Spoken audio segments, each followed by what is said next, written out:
Hello hi and welcome back to pepper hub channel. ಇವತ್ತುಂಟಲ್ಲ ನಾನು ಮನೆಯಲ್ಲಿ ರುಚಿಯಾಗಿ ಅಮ್ಮನ ಕೈಯಲ್ಲಿ ಹಲಸಿನ ಹಣ್ಣಿದು ಕಡುಬು ಮಾಡಿಸಿ ತಿಂದದ್ದು.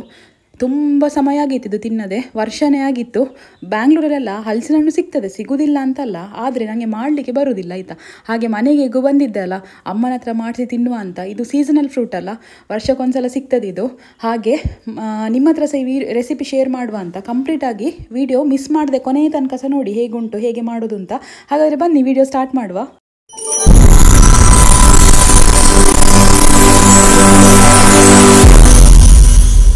ಇವತ್ತುಂಟಲ್ಲ ನಮ್ಮ ಮನೆಯಲ್ಲಿ ಹಲಸಿನ ಹಣ್ಣು ಉಂಟಾಯ್ತಾ. ನಾನು ಬಂದಿದ್ದೇನೆ ಅಂತ ಅಮ್ಮ ನಂಗೆ ಹಲಸಿನ ಹಣ್ಣು ಕಡುಬು ಮಾಡಿ ಕೊಡ್ತಾರೆ.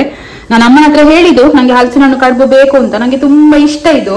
ಹಾಗೆ ನಮ್ಗೆ ಅಂದ್ರೆ ಬ್ಯಾಂಗ್ಳೂರಲ್ಲಿ ಇದು ಸಿಗುದಿಲ್ಲಲ್ಲ, ಹಾಗೆ ಊರಿಗೆ ಬಂದಾಗ ಇದೊಂದು ತಿನ್ನುವ ಅಂತ ಆಸೆ ಆದ್ದು. ನೋಡಿ ಅಂತ ಇದು ಒಳ್ಳೆ ಸ್ವೀಟ್ ಉಂಟಾಯ್ತಾ, ಒಳ್ಳೆ ಹಣ್ಣು ಮಾತ್ರ ಇದು. ಇದಕ್ಕೀಗ ಕಡುಬು ಮಾಡ್ಲಿಕ್ಕಂತೆ ನಾನು ಬೆಳಿಗ್ಗೆನೆ ಹೇಳಿದ ಅಮ್ಮನ ಹತ್ರ ನಂಗೆ ಕಡುಬು ಮಾಡಿ ಕೊಡಿ ಅಂತ. ಹಾಗೆ ಅಮ್ಮ ಕಡುಬು ಮಾಡ್ಲಿಕ್ಕೆಲ್ಲ ರೆಡಿ ಮಾಡಿ ಇಟ್ಟಿದ್ದಾರೆ. ಇದು ಯಾವ ಅಕ್ಕಿ ಅಮ್ಮ ಕಡುಬು ಮಾಡಿ? ಬೆಳ್ತಿ ಅಕ್ಕಿ. ಇದರಲ್ಲಿ 2.5 ಗ್ಲಾಸ್ ಉಂಟು. ನಾನು ಹೆಚ್ಚು ಬೆಳ್ತಿ ಅಕ್ಕಿಯಲ್ಲಿ ಮಾಡುದು, ಕೆಲವರು ಕುಚ್ಚಿಲ ಅಕ್ಕಿಯಲ್ಲಿ ಮಾಡ್ತಾರೆ. ನಾನು ಕುಚ್ಚಿಲ ಅಕ್ಕಿಯಲ್ಲಿ ಯಾಕೆ ಮಾಡುದಿಲ್ಲ ಹೇಳಿದ್ರೆ ಅದೊಂಥರ ಗಟ್ಟಿ ಬರ್ತದೆ. ಬೆಳ್ತಿ ಅಕ್ಕಿ ಸಾಫ್ಟ್ ಆಗ್ತದೆ. ಕೇಳಿದ್ರೆ ಇದಕ್ಕೆ ಸೊಳ್ಳೆ ಬೀಳ್ತದೆ ಇನ್ನು, ಮತ್ತೆ ತೆಂಗಿನಕಾಯಿ, ಮತ್ತೆ ಬೆಲ್ಲ, ಮತ್ತೆ ಒಳ್ಳೆ ಮೆಣಸು ಹಾಕ್ಬೇಕು ಇದಕ್ಕೆ. ಒಳ್ಳೆ ಮೆಣಸಲ್ಲೇ ಇರುದು ಪರಿಮಳ. ಮತ್ತೆ ಇದಕ್ಕೆ ನೀರು ಹಾಕಿ 5-6 ಗಂಟೆ ನೆನೆಸಿಡ್ಬೇಕು. 5-6 ಗಂಟೆ ಸಾಕು? 5-5.5 ಗಂಟೆ ಸಾಕು. 5-6 ಗಂಟೆ ಸಾಕು. ಕೆಲವರು ಬೇಗ ಮಾಡಿದ್ರೆ 3 ಗಂಟೆ ಸಾಕತ್ತೆ. ಯಾಕಂದ್ರೆ ಇದು ಬೆಳ್ತಿ ಅಕ್ಕಿ ಅಲ್ಲ. ಮತ್ತೆ ಈ ತುಂಬಾ ಸಲ ಮಾಡಿದ್ರ? ನಾವು ತುಂಬಾ ಸರ್ತಿ ಆಯ್ತು ಮಾಡುದು ಈ ಸೀಸನ್ ಅಲ್ಲಿ. ಮತ್ತೆ ನಾನೊಂದು 5-6 ಸರ್ತಿ ಮಾಡಿ ಆಯ್ತು. ದೋಸೆ ಮಾಡ್ತೇನೆ, ಮತ್ತೆ ಮುಳ್ಕ ಮಾಡ್ತೇನೆ, ಮತ್ತೆ ಕಡುಬು ಮಾಡ್ತೇನೆ. ಮತ್ತೆ ನೀನ್ ಬರ್ತಿ ಅಂತ ಹೇಳಿದ್ಯಲ್ಲ ಹಾಗೆ ಮತ್ತೊಂದು ಫ್ರೀಸರ್ ಒಳಗೆ ಇಟ್ಟು ಬಿಟ್ಟದೆ. ಇದು 1 ವಾರದ ಮೊದಲು ನಂಗೆ ಸಿಕ್ಕಿತ್ತು ಫ್ರೆಶ್ ಹಲಸಿನ ಹಣ್ಣು. ಎಂತ ಆಗುದಿಲ್ಲ, ಏನಾಗುದಿಲ್ಲ. ಕೆಲವರು 2-2 ತಿಂಗಳು ಇಡ್ತಾರೆ. ಒಳ್ಳೆ ಫ್ರೆಶ್ ಉಂಟು ನೋಡಿ ಅಂತ ಇದು. ಇದಕ್ಕೆ ನೆಕ್ಸ್ಟ್ ಅಂತ ಇದು 5 ಗಂಟೆ ನೆನ್ಸಿಟ್ಟು ಮತ್ತೆ 5 ಗಂಟೆ ನೆನ್ಸಿಟ್ಟ 5 ಗಂಟೆ ಆದ್ಮೇಲೆ ಕಡಿಬೇಕು. ಕಡ್ದು ನೆಕ್ಸ್ಟ್ ಹೇಳ್ತೇನೆ ನಾನು ಎಂತ ಹಾಕ್ಬೇಕು ಅಂತ ಹೇಳಿ ಆಯ್ತಾ. ಕಡಿಲಿಕ್ಕೆಲ್ಲ ರೆಡಿ ಮಾಡಬೇಕು. ಆಗ ಅಕ್ಕಿಯಲ್ಲಿ ನೀರು ಇಡಬಾರ್ದು. ಆದ ಕಾರಣ ನಾನು ಇದರೊಳಗೆ ಹಾಕಿದ್ರೆ ನೀರೆಲ್ಲ ಹಸಿ ಹೋಗ್ತದೆ. ನೀರಿನ ಕಸ ಎಲ್ಲ ಹೋದಷ್ಟು ಒಳ್ಳೆಯದು. ಯಾಕೆ ಹೇಳಿದ್ರೆ ಅದು ಹಲಸಿನ ಹಣ್ಣಲ್ಲಿ ನೀರು ಬಿಡ್ತದೆ, ಬೆಲ್ಲ ಮತ್ತು ಹಲಸಿನ ಹಣ್ಣಿನಲ್ಲಿ. ಅದು ಬೆಲ್ಲ ಮತ್ತು ಹಲಸಿನ ಹಣ್ಣು ಕಡ್ದ ಮೇಲೆ ಇದನ್ನು ಅಕ್ಕಿಯನ್ನು ಹಾಕಬೇಕು. ಆಗ ಅಕ್ಕಿಯಲ್ಲಿ ನೀರಿನ ಕಸೆಯನ್ನೇ ಇರಬಾರ್ದು. ನನಗೆ ಕಡುಬು ಮಾಡಲಿಕ್ಕೆ ಇಷ್ಟ ಐಟಮ್ ಬೇಕಾಗ್ತದೆ. ಒಂದು ಹಲಸಿನ ಹಣ್ಣು ಇಷ್ಟು ಬೇಕು, 1 ಪ್ಲೇಟಿನಷ್ಟು. ಇದು 2.5 ಗ್ಲಾಸ್ ಬೆಳ್ತಿ ಅಕ್ಕಿ, ಮತ್ತು ಇದು ಬೆಲ್ಲ. ಇದನ್ನು ಮತ್ತೆ ಹುಡಿ ಮಾಡಿಕೊಳ್ಬೇಕು. ಇದು ಗಟ್ಟಿ ಉಂಟು ಈಗ. ಮತ್ತು ಇದು ಕೊಬ್ಬರಿಕಾಯಿ ಅಂತೇಳಿ, ಇದು ಲಾಸ್ಟ್ಗೆ ಹಾಕ್ಲಿಕ್ಕೆ, ಅದು ತಿನ್ನುವಾಗ ಬಾಯಿಗೆ ಸಿಗ್ತದೆ ಸಣ್ಣ ಸಣ್ಣ ಪೀಸು. ಮತ್ತು ಇದು ಒಳ್ಳೆ ಮೆಣಸು. ಇದು ಒಳ್ಳೆ ಮೆಣಸು ಹಾಕ್ಲೇಬೇಕು. ಇದರ ಟೇಸ್ಟೇ ಬೇರೆ ಒಳ್ಳೆ ಮೆಣಸು ಹಾಕಿದ್ರೆ. ಮತ್ತು ಇದು ಕಡಿಯುವಾಗ ತೆಂಗಿನಕಾಯಿ, ಅದು ಹೇಗೂ ಸಾಕ್ತದೆ. ಹಾಕಿದ್ರೆ ಆಗ್ತದೆ, ಹಾಕದಿದ್ರೆ ಆಗ್ತದೆ. ಹಾಕಿದರೆ ತುಂಬ ರುಚಿ ಕೊಡ್ತದೆ ಅದು. ಇದು ಎಷ್ಟು ಐಟಮ್ ಈಗ ಮಿಕ್ಸಿಯಲ್ಲಿ ಕಡ್ದು ಕೊಡಬೇಕು.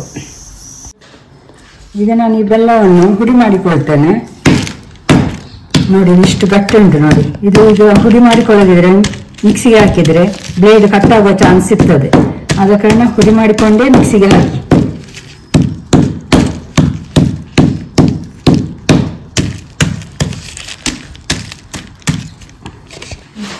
ನಾನೀಗ ಒಟ್ಟು 4 ಬೆಲ್ಲದ ಅಚ್ಚು ತಕೊಂಡಿದ್ದೇನೆ. ಮತ್ತೆ ನಿಮಗೆ ಸಿಹಿ ಹೇಗೆ ಹಲಸಿನ ಹಣ್ಣು ಸಿಹಿ ಇದ್ರೆ 4 ಸಾಕಾಗ್ತದೆ. ನಿಮಗೆ ಸಿಹಿ ಜಾಸ್ತಿ ಬೇಕಿದ್ರೆ ಬೆಲ್ಲವನ್ನು ಸ್ವಲ್ಪ ಜಾಸ್ತಿ ತಕೊಳ್ಬೋದು. ಅದು ನಿಮಗೆ ಸಿಹಿ ಎಷ್ಟು ಬೇಕಾದ್ರ ಪ್ರಕಾರ ನೀವು ಮಾಡಿಕೊಳ್ಳಿ. ಈಗ ನಾನು 4 ಅಚ್ಚು ತಕೊಂಡಿದ್ದೇನೆ. ನೋಡುವ, ಮತ್ತೆ ಸ್ವಲ್ಪ ಸಿಹಿ ಕಡಿಮೆ ಆದರೆ ಮತ್ತೆ ವಾಪಸ್ ನಾನು ಸೇರಿಸಿಕೊಳ್ತೇನೆ. ಅದು ಈಗ ಸಿಹಿ ಗೊತ್ತಾಗೋದಿಲ್ಲ ಬೆಲ್ಲ ಎಷ್ಟು ಸಿಹಿ ಉಂಟು. ನೋಡಿ ಇಷ್ಟು ಬೆಲ್ಲ ಹುಡಿ ಮಾಡಿ ಆಯ್ತು. ಇನ್ನು ಸ್ವಲ್ಪ ಒಳ್ಳೆ ಮೆಣಸು ಬೇಕು ಅದಕ್ಕೆ. ಅದನ್ನು ಸ್ವಲ್ಪ ಹುಡಿ ಮಾಡಿಕೊಳ್ತೇನೆ. ಅದು ಜಾಗ್ರತೆ, ಅದು ರಟ್ಟುತ್ತದೆ ಹುಡಿ ಮಾಡುವಾಗ. ನಿಧಾನವಾಗಿ ಹುಡಿ ಮಾಡಿಕೊಳ್ಳಿ. ಅದು ಹುಡಿ ಮಾಡಿದ್ರೆ ಮಾತ್ರ ಕಡುಬಿಗೆ ಒಂಥರ ಪರಿಮಳ ಬರ್ತದೆ. ಇಡೀ ಹಾಕ್ಲಿಕ್ಕೆ ಹೋಗ್ಬೇಡಿ. ಇಡೀ ಹಾಕಿದ್ರೆ ಅದು ಪರಿಮಳ ನಿಮಗೆ ಸಿಕ್ಕುದಿಲ್ಲ. ಈಗ ಹುಡಿ ಮಾಡಿದ್ರೆ ಮಾತ್ರ ಅದರ ಪರಿಮಳ ನಿಮಗೆ ಸಿಕ್ಕುದು.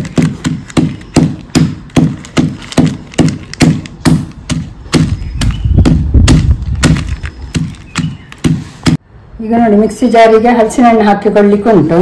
ಇದು ಹಲಸಿನ ಹಣ್ಣು ಎಂತ ಗೊತ್ತುಂಟ, ಬೊಕ್ಕೆ ಹಲಸಿನ ಹಣ್ಣು. ತುಳುವ ಹಲಸಿನ ಹಣ್ಣು ಹಾಕ್ಬಾರ್ದು, ಅದು ಒಳ್ಳೇದು ಬರುದಿಲ್ಲ. ಇದು ತುಂಬಾ ಸ್ವೀಟು. ಇಲ್ಲಿ ನಾವು ಅದಕ್ಕೆ ಬೊಕ್ಕೆ ಹಣ್ಣು ಅಂತ ಹೇಳುದು.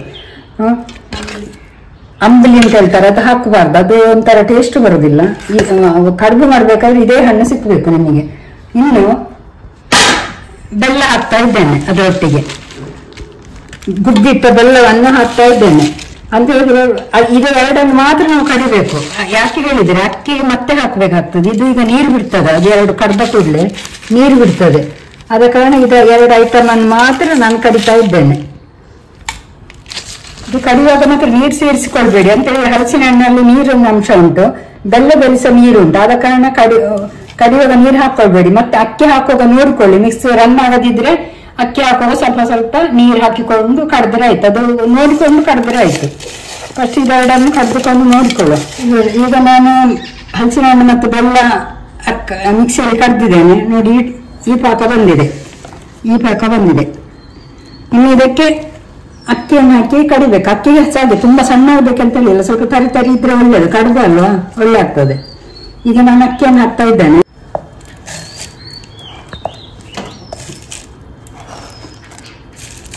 ಅದು ನೀವು ಅಕ್ಕಿ ಹಾಕುವಾಗ ಸಹ ನೋಡಿಕೊಳ್ಬೇಕು, ಒಂದು ವೇಳೆ ಜಾಸ್ತಿ ಆದ್ರೆ ಅಕ್ಕಿಯನ್ನು ಸ್ವಲ್ಪ ಕಡಿಮೆ ಮಾಡಿಕೊಳ್ಳಿ. ಎಲ್ಲ ನೆನೆಸಿದ ಅಕ್ಕಿಯನ್ನೆಲ್ಲ ಹಾಕ್ಬೇಕಂತ ಹೇಳಿಲ್ಲ, ಅದು ನೀವು ಪಾಕ ಹಲಸಿನ ಹಣ್ಣಿಗೆ ಇದು ನೋಡಿಕೊಂಡು ಸೇರಿಸಿಕೊಂಡ್ರೆ ಆಯ್ತು. ಅದಕ್ಕೆ ಇನ್ನು ತುರ್ದಿಟ್ಟದೊಂದು ತೆಂಗಿನ ತುರಿಯನ್ನು ಸ್ವಲ್ಪ ಅದಕ್ಕೆ ಹಾಕೊಳ್ಬೇಕು, ಅದೊಂಥರ ಟೇಸ್ಟ್ ಬರ್ತದೆ. ತೆಂಗಿನಕಾಯಿ ಅಲ್ವಾ, ಅದೊಂಥರ ಟೇಸ್ಟ್ ಬರ್ತದೆ. ಇನ್ನು ಮಿಕ್ಸಿಯಲ್ಲಿ ವಾಪಸ್ ಒಮ್ಮೆ ಕಡಿಬೇಕು. ಈಗ ಇಷ್ಟನ್ನು ಮಿಕ್ಸಿ ಕಡಿಯುವಾಗ ನೀರು ಮಾತ್ರ ಹಾಕಿಕೊಳ್ಬೇಡಿ, ನೀರಾದ್ರೆ ನಮಗೆ ಕಡುಬು ಮಾಡ್ಲಿಕ್ಕೆ ಆಗೋದಿಲ್ಲ, ಎಲೆಯಲ್ಲಿ ಇದು ಮಾಡ್ಲಿಕ್ಕೆ ಆಗೋದಿಲ್ಲ, ಉಂಡೆ ಮಾಡಿ ಇಡ್ಲಿಕ್ಕೆ ಆಗೋದಿಲ್ಲ. ಆದ ಕಾರಣ ನಾವು ನೀರು ಹಾಕದೆ ಕಡಿಬೇಕು, ನೋಡಿಕೊಳ್ಬೇಕು ಮಾತ್ರ. ಸ್ವಲ್ಪ ಗಟ್ಟಿ ಅಂತೇಳಿದ್ರೆ ಮಾತ್ರ ಸ್ವಲ್ಪ ನೀರು ಸೇರಿಸಿಕೊಳ್ಳಿ. ನೋಡಿ ಹೀಗೆ ಬರ್ತದೆ ನೋಡಿ, ಅಕ್ಕಿ ಹಾಕುವಾಗ ಈ ಕಡಿಯುವಾಗ ನೋಡ್ಬೇಕು ಹೇಗೆ ಬರ್ತದೆ ಅಂತೇಳಿ. ಇನ್ನು ಲಾಸ್ಟಿಗೆ ರುಚಿಗೆ ತಕ್ಕಷ್ಟು ಉಪ್ಪು, ಅಂದ್ರೆ ಉಪ್ಪು ಹೆಚ್ಚು ಬೇಡ ಇದಕ್ಕೆ. ಅದಕ್ಕೆ ಎಂತ ಕೇಳಿದ್ರೆ ಅದು ಹಲಸಿನ ಹಣ್ಣು ಕಡ್ಬಲ್ಲ, ಸ್ವೀಟ್ ಅಲ್ವಾ, ಅದಕ್ಕೆ ಸ್ವಲ್ಪ ಸಾಕಾಗ್ತದೆ. ರುಚಿಗೆ ತಕ್ಕಷ್ಟು ಮಾತ್ರ ಉಪ್ಪು ಹಾಕಿ ಕಡಿದ್ರೆ ಆಯ್ತು.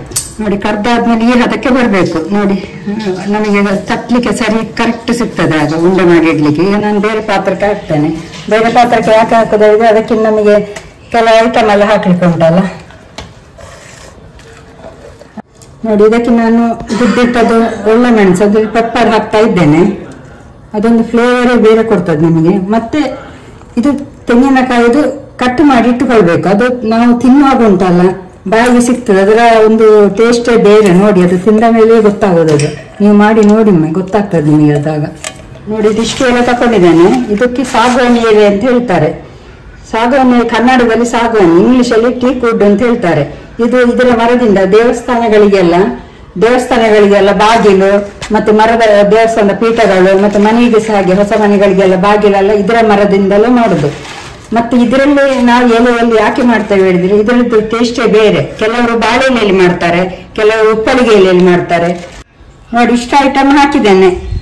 ಇನ್ನು ಅದನ್ನು ಚಂದ ಕಲಸಿಕೊಳ್ಬೇಕು. ಕಲಸಿಕೊಂಡು ಆ ಎಲೆಗೆ ಒಂದೊಂದು ಮುಷ್ಟಿ ಇಟ್ಟುಕೊಂಡು ಫೋಲ್ಡ್ ಮಾಡಿ ಇಟ್ಟುಕೊಳ್ಬೇಕು. ನೋಡಿ ನಾನು ಇಡ್ತಾ ಇದ್ದೇನೆ. ಇಷ್ಟಿಟ್ಟರೆ ಸಾಕಾಗ್ತದೆ, ಇಷ್ಟಿಟ್ಟು ಇದನ್ನು ಫೋಲ್ಡ್ ಮಾಡಬೇಕು. ಹೀಗೆ ಫೋಲ್ಡ್ ಮಾಡಿ ಹೀಗೆ ಫೋಲ್ಡ್ ಮಾಡಬೇಕು. ಹೀಗೆ ಫೋಲ್ಡ್ ಮಾಡ್ತಾ ಇಟ್ಟುಕೊಳ್ಬೇಕು.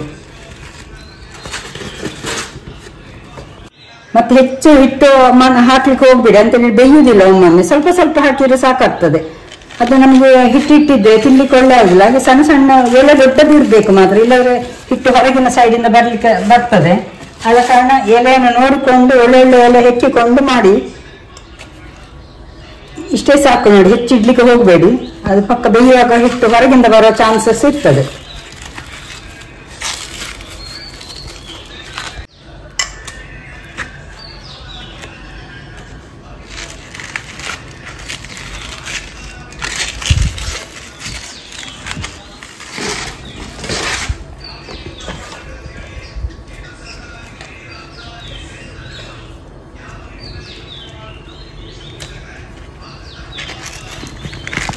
ನೋಡಿ ಎಲ್ಲ ಫೋಲ್ಡ್ ಮಾಡಿ ಹೀಗೆ ಇಟ್ಟಿದ್ದೇನೆ. ಇನ್ನು ನಾವು ಇಡ್ಲಿ ಮಾಡುವ ಅಟ್ಟ ಪಾತ್ರ ಅಂತ ಹೇಳ್ತೇವೆ, ಅದರಲ್ಲಿ ಬೇಯಿಸಿಕೊಳ್ಬೇಕು. ನಾನೀಗ ಪಾತ್ರದಲ್ಲಿ ಇಡ್ತೇನೆ. ನೋಡಿ ನಾನು ಇಡ್ಲಿ ಪಾತ್ರ ತಕೊಂಡಿದ್ದೇನೆ. ಅದಕ್ಕೆ ಈಗ ಸುತ್ತ ಒಂದೊಂದು ಇಟ್ಟುಕೊಂಡು ಬರ್ತೇನೆ. ಹೆಚ್ಚಿಡ್ಲಿಕ್ಕೆ ಹೋಗಬೇಡಿ, ಅದೊಂದು ಸೆಕೆ ಬರಬೇಕು. ಈಗ ಸುತ್ತ ಒಂದೊಂದು ಇಟ್ಟುಕೊಂಡು ಬರ್ತೇನೆ ನೋಡಿ. ಹೀಗೆ ಇಟ್ಟುಕೊಂಡು ಬರಬೇಕು. ಫಸ್ಟಿಗೆ ಸಣ್ಣ ಸಣ್ಣದು ಇಡಿ, ಸಣ್ಣ ಸಣ್ಣ ಇಟ್ಟುಕೊಂಡು ಬನ್ನಿ. ಆಗ ಮೇಲೆ ದೊಡ್ಡ ಇಡ್ಲಿಕ್ಕೆ ನಿಮಗೆ ಸುಲಭ ಆಗ್ತದೆ. ಈಗ ನಾನು 4-5 ಸಣ್ಣ ಸಣ್ಣ ಇಟ್ಟೆ. ಇನ್ನೊಮ್ಮೆ ಗ್ಯಾಸಿನ ಮೇಲೆ ಇಟ್ಕೊಳ್ತೇನೆ. ಗ್ಯಾಸಿನಲ್ಲಿ ಇಟ್ಟು ಅದೊಂದು ಸೆಕೆ ಬರಬೇಕು ನಮಗೆ. ಸೆಕೆ ಬರದಿದ್ರೆ ಅಡಿದು ಬೇಯುವುದಿಲ್ಲ. ಹಾಗೆ ಒಮ್ಮೆ ಕುದಿ ಬಂದ ಮೇಲೆ 2ನೇ ಸೆಟ್ ಇಟ್ಟರೆ ಆಯ್ತು.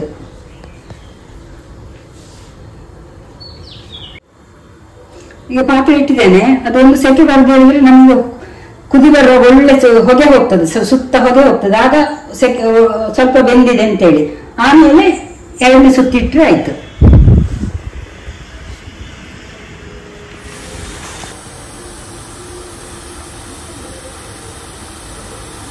ನೋಡಿ ಈಗ ಒಂದು ಸೆಕೆ ಬರ್ತಾ ಉಂಟು ನೋಡಿ. ಅಂತೆ ಇಂಥ ಪರಿಮಳ ಬರ್ತಾ ಉಂಟು ಸಾಗುವಾನಿದು ಎಲೆದು, ತುಂಬಾ ಪರಿಮಳ ಬರ್ತಾ ಉಂಟು ನೋಡಿ. ಇನ್ನು 2ನೇ ಇದು ಇಡ್ತಾ ಇದ್ದೇನೆ. ಇದು ಯಾಕಾಗಿ ನಾವು ಮತ್ತೆ ಹಿಡಿದು ಹೇಳಿದ್ರೆ ಕೆಳಗಿದು ಬೆಂದಿರುವುದಿಲ್ಲ ಒಟ್ಟೊಟ್ಟಿಗೆ ಮೇಲೆ ಮೇಲೆ ಇಟ್ರೆ. ನೋಡಿ ಕೆಳಗಿದು ಎಲೆದು ಕಲರೇ ಚೇಂಜ್ ಆಗಿದೆ ನೋಡಿ ಒಂದು ಸೆಕೆಯಲ್ಲಿ.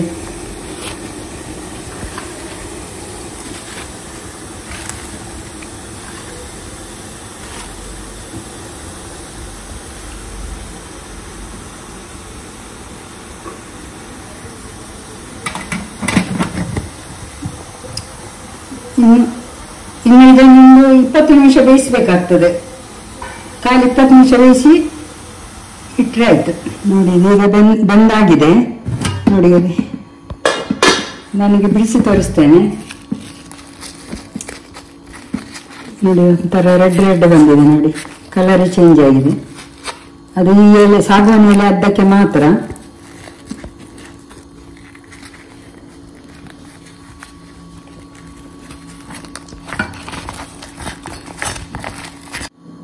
ನೋಡಿ ಈ ಎಲೆಯಲ್ಲಿ ಮಾಡಿದಕ್ಕೆ ಮಾತ್ರ ನೋಡಿ ಈ ಕಲರ್ ಬಂತು. ಮತ್ತೀಗ ಬಾಳೆ ಎಲೆ ಉಪ್ಪಳಿಗೆ ಎಲೆಯಲ್ಲೆಲ್ಲ ಮಾಡಿದ್ರೆ ಈ ಕಲರ್ ಬರುದಿಲ್ಲ.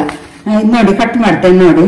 ನೋಡಿ ಹೀಗೆ ಬರ್ತದೆ ನೋಡಿ. ತೆಂಗಿನಕಾಯಿ ಕಟ್ ಮಾಡಿದಲ್ಲ, ಕಟ್ ಮಾಡಿದ ತೆಂಗಿನಕಾಯಿ ಬಾಯಿಸಿಕೋ ಮಾತ್ರ ತುಂಬಾ ಖುಷಿ ಆಗ್ತದೆ, ತಿನ್ಲಿಕ್ಕೆ ರುಚಿ ಬರ್ತದೆ. ಕೆಲವರು ಇದನ್ನು ತುಪ್ಪ ಹಾಕಿ ಸಹ ತಿನ್ಬಹುದು. ನಾವು ಇದು ಸ್ವೀಟ್ ಅಲ್ಲ, ಆದ ಕಾರಣ ತುಪ್ಪ ಬೇಕು ಅಂತೇಳಿ ಇಲ್ಲ. ನೋಡಿ ಅಂತೆ ಎಷ್ಟು ಸ್ಮೂತ್ ಬಂದಿದೆ ನೋಡಿ ಅಂತೆ. ನೋಡಿ ಕೈಯಲ್ಲಿ ಇದು ಮಾಡುವಾಗಲೇ ನೋಡಿ ಎಷ್ಟು ಸ್ಮೂತ್ ಉಂಟು ನೋಡಿ ಅಂತೆ. ಗಟ್ಟಿ ಅಂತೇಳಿ ಬರೋದಿಲ್ಲ, ತುಂಬಾ ಸ್ಮೂತ್ ಉಂಟು. ನೀವು ಸೊಮ್ಮೆ ಟ್ರೈ ಮಾಡಿ, ಹೇಗುಂಟು ಅಂತೇಳಿ ಕಮೆಂಟ್ ಮಾಡಿ ತಿಳಿಸಿ ನನಗೆ. ಎಷ್ಟು ಸುಲಭ ಉಂಟಲ್ಲ ಮಾಡಲಿಕ್ಕೆ. ಮಾಡುವವರಿಗೆಲ್ಲ ಸಹ ಕಷ್ಟ, ಮಾಡಿದ ಮೇಲೆ ಉಂಟಲ್ಲ ಎಲ್ಲ ಸುಲಭವೇ ಅನಿಸ್ತದಲ್ಲ. ನೀವು ಸಹ ಮನೇಲಿ ಟ್ರೈ ಮಾಡಿ ನೋಡಿ. ಬಟ್ ಬೆಟರ್ ಸಾಗುವಾನಿ ಎಲೆಯಲ್ಲೇ ಟ್ರೈ ಮಾಡಿ, ಆಗಲೇ ನಿಮಗೆ ಅದು ಫ್ಲೇವರ್ ಸಿಗೋದು. ಹಾಗಾದರೆ ಸಿಗುವ ನೆಕ್ಸ್ಟ್ ವೀಡಿಯೋದಲ್ಲಿ. Till then take care, bye and don't forget to subscribe our Pepper Hub YouTube channel.